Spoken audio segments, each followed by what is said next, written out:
सोचो, अगर इंसान बिजली के तार को हाथ लगाए तो उसकी जान भी जा सकती है, मगर उसी तार पर एक छोटा सा परिंदा आराम से बैठा हो और उसे कुछ भी ना हो। क्यों?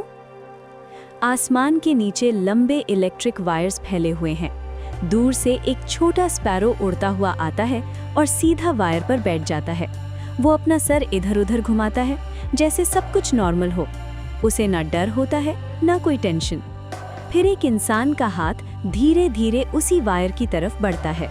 हवा में अचानक खामोशी और टेंशन महसूस होती है।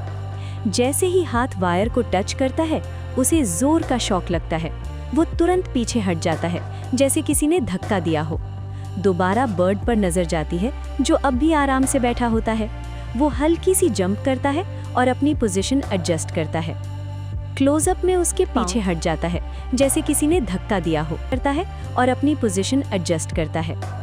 क्लोजअप में उसके पांव दिखते हैं, जो वायर को पकड़े हुए हैं। दोनों पांव सिर्फ एक ही तार पर हैं।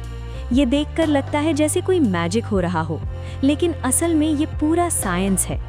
बर्ड कोई स्पेशल शील्ड यूज नहीं करता, ना ही उसका जिस्म बिजली से बना होता है। फिर भी वो सेफ रहता है, क्योंकि करंट तब डेंजरस होता है जब वो बॉडी के अंदर फ्लो करे, और फ्लो तब होता है जब करंट को रास्ता मिलता है। इंसान जब दो वायर्स को टच करता है या वायर और जमीन को एक साथ टच करता है, तो उसका जिस्म एक कंप्लीट रास्ता बन जाता है। फिर करंट सीधा उसके जिस्म के अंदर से गुजरता है, और यही चीज सबसे ज्यादा खतरनाक होती है। लेकिन बर्ड के साथ ऐसा नहीं होता। वो सिर्फ एक ही तार पर बैठा होता है। इसका मतलब उसके दोनों पांव एक ही इलेक्ट्रिकल लेवल पर होते हैं, यानी कोई वोल्टेज डिफरेंस नहीं होता। और जब वोल्टेज डिफरेंस ही नहीं होता तो करंट फ्लो नहीं करता, और जब करंट फ्लो नहीं करता तो कोई नुकसान नहीं होता।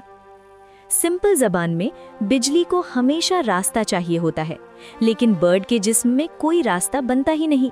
इसलिए वो बिल्कुल सेफ रहता है, चाहे वो लाइव वायर पर ही क्यों ना बैठा हो। वो सिर्फ फिजिक्स के रूल्स फॉलो कर रहा होता है। अब सोचो, अगर बर्ड गलती से एक दूसरी वायर को भी टच कर ले, या फिर वायर के साथ जमीन को टच कर ले, तो उसका जिस्म एक रास्ता बन जाता है, और फिर करंट उसके अंदर से गुजरता है, और उस मोमेंट पर वो बिल्कुल इंसान की तरह डेंजर में आ जाता है। यानी सिर्फ एक छोटी सी कॉन्टैक्ट चेंज सब कुछ बदल देती है। एक ही सेकंड में सेफ सिस्टम डेंजरस बन जाता है। ये सब सिर्फ कनेक्शन का खेल है। अब दोबारा उस परिंदे को देखो, जो आराम से वायर पर बैठा है। ना उसके पास कोई शील्ड है, ना कोई स्पेशल पावर, लेकिन वो जिंदा है क्योंकि वो सही जगह पर है। वो ऐसा पॉइंट चूज करता है जहां से करंट इसके जिस्म से नहीं गुजरता। कभी कभी जिंदगी में भी ऐसा ही होता है।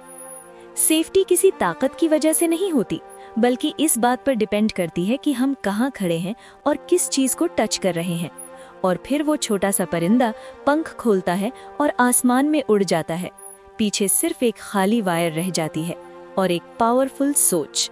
और अब जब भी आप किसी परिंदे को तार पर बैठा देखें, तो सिर्फ ये ना सोचना कि वो लकी है।